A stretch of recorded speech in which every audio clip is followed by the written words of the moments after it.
आज गांव गरीब मजदूर किसान दुखी है। इसका कारण यह है कि जल, जमीन, जंगल और जानवर, रूरल, एग्रीकल्चर, ट्राइबल, ये जो इकोनॉमी है, यहाँ अच्छे रोड नहीं है, पीने के लिए शुद्ध पानी नहीं है, अच्छे अस्पताल नहीं है, अच्छी स्कूलें नहीं है, किसान के फसल को अच्छे भाव नहीं है। आप मेरे जमीर को चोट पहुंचा रहे हैं। तो भैया सुना, एक तो वैसे ही भक्त बेचारे ध्रुव राठी की वीडियो से सदमे में थे और ऊपर से नितिन गडकरी जी ने भी देश में फैले हुए विकास की पोल खोल दी। लल्लन भैया यही तो सच्चाई है, लेकिन ये अंधभक्त और चापलूस एंकर दिन रात बस यही चिल्लाते हैं कि ऐसा शानदार विकास तो पिछले 70 सालों में भी नहीं हुआ है। और लल्लन भैया नितिन गडकरी जी की बातें सुनकर अंधभक्तों के साथ साथ बीजेपी के अनेकों नेताओं को भी कायदे की मिर्ची लगी होगी, क्योंकि वास्तव में आज बिना सड़क के लोग रोड पर हैं, गरीब मजदूर परेशान है, युवा नौकरी के लिए भटक रहा है और महंगाई से तो सबका दिमाग सटक रहा है।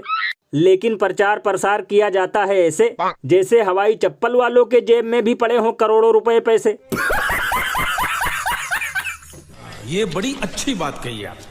वैसे भैया एक अंदर की बात बताऊं, बीजेपी में केवल नितिन गडकरी ही एक ऐसे नेता हैं जो झूठ और जुमलों से कोसों दूर रहते हैं, वरना यहाँ तो लोग इतना ऊंचा फेंक देते हैं कि उतनी ऊंचाई पर तो हवाई जहाज भी नहीं उड़ता। लल्लन भैया इसीलिए तो इस पर महान कवि बाबा लपेटू दास ने कहा है कि जो नेता लगाए चूना और बनाए उल्लू, उसे केवल दीजिए बाबा जी का ठुल्लू। और अभी तो रुको, क्लाइमैक्स अभी बाकी है। लेकिन गृह मंत्री जी, इस पर भी विपक्ष के कई नेताओं को न्योता दिया गया, उनको बोला वहां पर आने के लिए, वहां पर काफी नहीं पहुंचे। उन सबका ये कहना था कि ये कार्यक्रम ऐसा लग रहा था जैसे बीजेपी का कार्यक्रम है। नहीं, बीजेपी का कौन सदस्य था वह? ठीक बात है।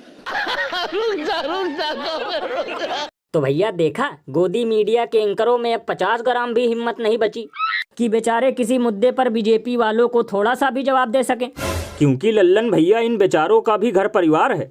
अगर ज्यादा कुछ बोलेंगे तो दूसरे दिन से ठेला लेकर सब्जी तोलेंगे। और भैया जब इन लोगों को विपक्षी पार्टी के नेताओं से सवाल पूछना होता है तो सनी देओल बन जाते हैं, पॉपकॉर्न की तरह उछलने लगते हैं।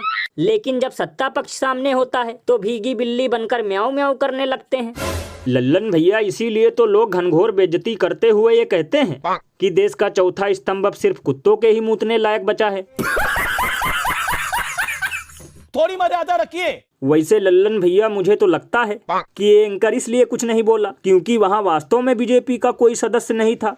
वहाँ तो केवल एक फोटो खिंचवाने वाला महामानव था और बाकी ऐसे भक्त थे जिनका देश के जरूरी मुद्दों से कोई नाता नहीं है और जुमले सुनने के सिवा कुछ आता नहीं है।